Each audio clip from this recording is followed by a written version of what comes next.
Chaque année, j'accompagne plusieurs dizaines d'investisseurs dans la construction ou l'optimisation de leur portefeuille SCPI. Avec l'expérience, j'ai constaté que certaines erreurs de jugement reviennent régulièrement. Alors aujourd'hui, je ne vais pas parler des erreurs classiques qu'on entend partout, choisir ses SCPI uniquement en fonction du taux de distribution, négliger la diversification ou encore ignorer la qualité de la société de gestion.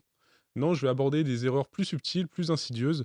Certaines peuvent te coûter des dizaines de milliers d'euros sur le long terme. Et le paradoxe, c'est qu'elles sont parfois conseillées par des professionnels eux-mêmes. D'où d'ailleurs l'intérêt d'être accompagné par un conseiller en gestion de patrimoine en qui vous avez confiance pour la construction de votre portefeuille SCPI. Sur certaines des 5 erreurs que je vais te détailler, tu ne seras peut-être pas d'accord, auquel cas n'hésite pas à partager ton avis en commentaire afin qu'on en discute. Je propose qu'on commence tout de suite avec la première erreur, utiliser à tout prix l'effet de levier. L'année dernière, lorsque les taux étaient plus élevés qu'aujourd'hui, j'ai constaté une erreur courante chez de nombreux investisseurs, croire que l'effet de levier est toujours bénéfique, quelles que soient les conditions de financement. Alors tu t'en doutes, je suis en total désaccord avec cette vision. L'effet de levier peut être avantageux, mais uniquement si le placement financé offre un rendement supérieur au taux du crédit.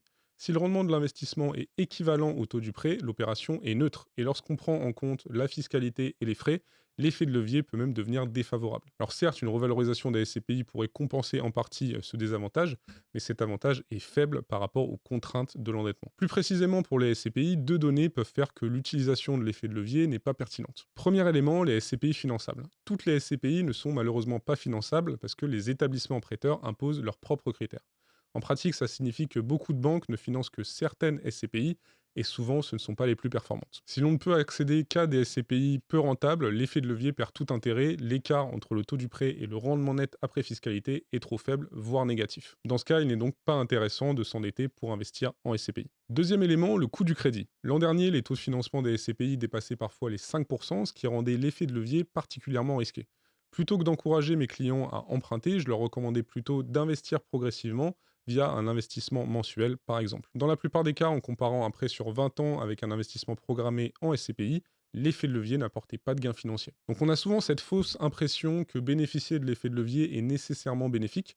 Il faut vraiment se débarrasser de cette idée reçue. De plus, en t'endettant, tu limites également ta capacité d'endettement pour d'autres projets, par exemple l'achat d'une résidence principale. Donc en plus d'être peu ou pas performant, ça t'empêchera peut-être de réaliser d'autres projets. Alors attention, je ne dis pas que tous les financements SCPI sont défavorables. J'ai certains de mes clients d'ailleurs qui ont réussi à avoir des bonnes conditions de financement, mais c'est malheureusement pas le cas de la majorité. Grâce à la baisse des taux qu'on vit actuellement, bénéficier de l'effet de levier peut redevenir intéressant, toujours bien sûr en fonction des conditions. Alors si cette erreur est si répandue, c'est aussi parce que de nombreux CGP et courtiers en ligne la renforcent. Comme ils sont rémunérés à la commission, ils ont tout intérêt à privilégier des stratégies impliquant un fort niveau d'investissement, même si cela ne sert pas toujours les intérêts de leurs clients. Deuxième erreur, investir dans des SCPI en parts sponsor. Alors d'abord, on va revenir sur ce que sont les parts sponsors. Lors du lancement d'une SCPI, il y a une période sponsor, période durant laquelle la société de gestion propose des conditions avantageuses pour attirer les premiers investisseurs et accélérer la collecte de fonds. L'objectif est que la SCPI atteigne rapidement une taille critique afin de pouvoir investir efficacement dans des biens immobiliers. Pendant cette période, vous pouvez généralement acheter des parts de SCPI avec une décote souvent autour de 5%. Par exemple, si le prix de part normal d'une part est de 200 euros, vous pourrez acquérir des parts pendant la période sponsor à 190 euros. Les investisseurs qui entrent durant cette phase sont appelés sponsors, ils prennent un risque plus élevé parce que la SCPI n'a pas encore généré de rendement. En contrepartie, ils bénéficient d'un prix de part réduit, ce qui peut augmenter leur performance à long terme. Lorsqu'une SCPI se lance, la période sponsor peut être une opportunité, mais c'est également un risque. Beaucoup d'investisseurs y voient une bonne affaire grâce à la décote à l'entrée, sans vraiment considérer les risques associés. Le principal danger, selon moi, c'est que la collecte ne suive pas après cette phase initiale.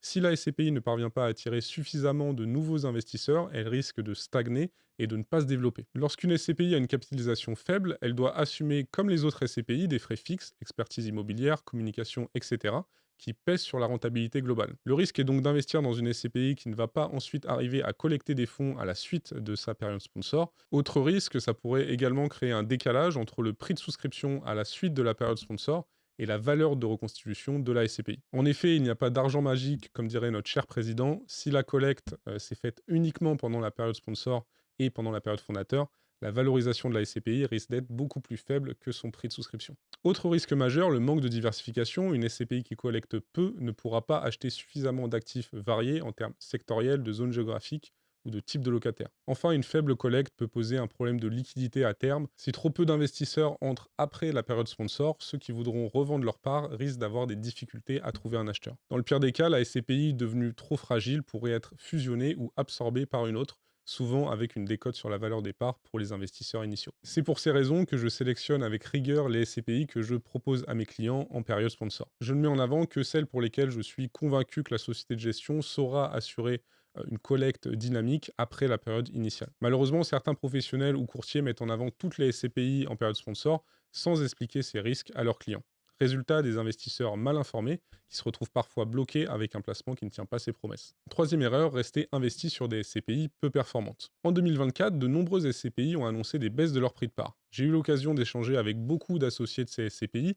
La grande majorité hésitait à se positionner à la vente sur leur part et avait l'espoir que le prix de part retrouverait leur plus haut. Alors ça met en lumière un biais psychologique, le biais des coûts irrécupérables. Ces associés ne souhaitent pas vendre leur part parce qu'ils ne veulent pas enregistrer une perte. En réalité, la perte est déjà là, qu'elle soit comptabilisée ou non. Ce qui compte désormais, c'est le potentiel futur de l'investissement, pas son prix d'achat initial. Lorsqu'une SCPI a baissé, elle peut continuer à se déprécier ou à stagner. Si une autre SCPI offre de meilleures perspectives, alors conserver la première SCPI est une erreur. Ce que je recommande à mes clients qui sont dans cette situation, bien sûr toujours en fonction des conditions de vente de leur part, c'est de premièrement comparer les rendements futurs possibles, deuxièmement arbitrer vers des SCPI offrant de meilleures perspectives, et enfin accepter sa perte si elle permet d'améliorer la rentabilité future. Plus globalement, c'est un biais que je retrouve très régulièrement, pas uniquement dans les SCPI, dans la totalité des actifs de mes clients. Quatrième erreur, investir dans des SCPI avec une répartition géographique ne correspondant pas à ton profil. Erreur plus classique, ne pas assez prendre en compte ton profil fiscal avant d'investir. Alors par profil fiscal, j'entends ta tranche marginale d'imposition et également ta future tranche marginale d'imposition. Ce point est important parce que les SCPI sont détenus en moyenne sur une durée très longue, environ 20 ans. Donc il faut prendre en compte non seulement ton profil fiscal aujourd'hui, mais également essayer d'anticiper comment il va évoluer dans les prochaines années. Pour une SCPI qui investit uniquement en France, ton imposition en direct peut être confiscatoire. Tu seras imposé à ta tranche marginale d'imposition et à cela s'ajoutent les prélèvements sociaux. Pour une tranche marginale d'imposition à 30%, l'imposition globale atteint 47,2%. Pour une tranche marginale d'imposition à 41%, l'imposition globale atteint 58,2%.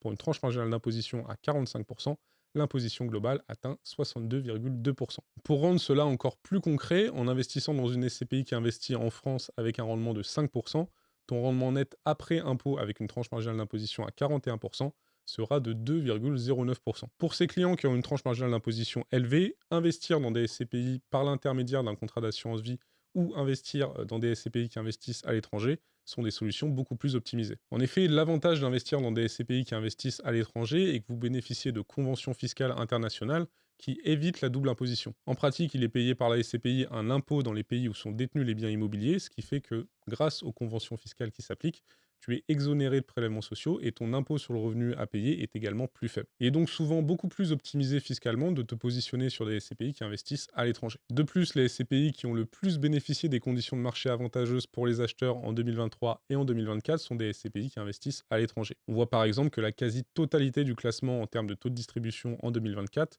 est trustée par des SCPI qui investissent à l'étranger. Si tu veux plus de détails concernant la fiscalité des SCPI, je t'avais enregistré une vidéo que tu peux retrouver juste en haut. Enfin, cinquième erreur, être trompé par les taux de distribution flatteurs des premières années. On l'a vu dans le classement SCPI 2024 en termes de taux de distribution, le rendement de certaines SCPI a été très élevé. On parle de rendement supérieur à 10% parfois. Pour rappel, il y a quelques années, un rendement supérieur à 6% était exceptionnel. Alors j'aimerais te dire que c'est durable, mais malheureusement, ça ne l'est pas. On peut expliquer cette hausse du rendement distribué par les nouvelles conditions de marché dans l'immobilier entreprise depuis 2023 avec la hausse des taux. Mais le facteur explicatif le plus important de cette augmentation du rendement affiché, c'est plutôt le fait que les fonds collectés sont investis plus rapidement que le déjouissance en vigueur des SCPI. Donc ça crée un boost de performance particulièrement marqué lorsque la SCPI est jeune et que sa collecte est beaucoup plus importante que sa capitalisation. Alors je t'avais expliqué en détail ce point dans la vidéo qui s'affiche également juste au-dessus. Ce qu'il faut garder à l'esprit, c'est que malheureusement ces rendements ne sont pas durables, ils finiront nécessairement par baisser. Et encore une fois, attention à certains conseillers en gestion de patrimoine, pas toujours honnêtes, qui ne précisent pas ce point et qui, en plus de ça, prévoient parfois une augmentation des loyers de 1% par an sur la base d'un taux de distribution boosté les premières années. Alors bien sûr, il faut savoir faire la part des choses. Certaines SCPI qui occupent le haut du classement en termes de taux de distribution sont excellentes, mais pour faire un choix d'investissement avisé, il faut regarder beaucoup d'autres critères, analyse des gérants et de la société de gestion, analyse de la stratégie de la SCPI, dynamique de la collecte, répartition géographique et sectorielle, etc. Tu l'as vu, il y a beaucoup d'erreurs que tu peux faire lorsque tu constitues ton portefeuille SCPI, plus que jamais parce que le marché me semble de plus en plus complexe Il me paraît primordial d'être accompagné par un conseiller en gestion de patrimoine en qui tu as confiance pour constituer ton portefeuille SCPI. En tant que conseiller en gestion de patrimoine, je suis aujourd'hui spécialisé dans la distribution de SCPI. Si tu souhaites bénéficier de mes conseils pour construire une allocation SCPI, non seulement adaptée à la conjoncture, mais également adaptée à ton profil et à tes objectifs, je peux t'accompagner. J'ai noué des partenariats avec les SCPI les plus intéressantes du marché afin de m'adapter au mieux à ton profil et à tes objectifs. Et au-delà des SCPI, j'essaie d'avoir une approche globale d'un point de vue patrimonial en optimisant la totalité de ton patrimoine existant. Si tu veux qu'on discute de ton projet d'investissement et du suivi après la mise en place de ton investissement, n'hésite pas à remplir le formulaire disponible juste ici. Ça va me permettre de bien cerner ton profil et tes objectifs afin de te conseiller au mieux. C'est un accompagnement totalement gratuit et tu paieras exactement le même prix pour tes parts de SCPI en passant par mon intermédiaire ou en souscrivant seul, voire tu pourrais payer moins cher tes parts de SCPI et en plus bien sûr bénéficier de mes conseils personnalisés. Je te souhaite toujours plein de réussite et peut-être à très bientôt pour échanger sur tes objectifs. Ciao.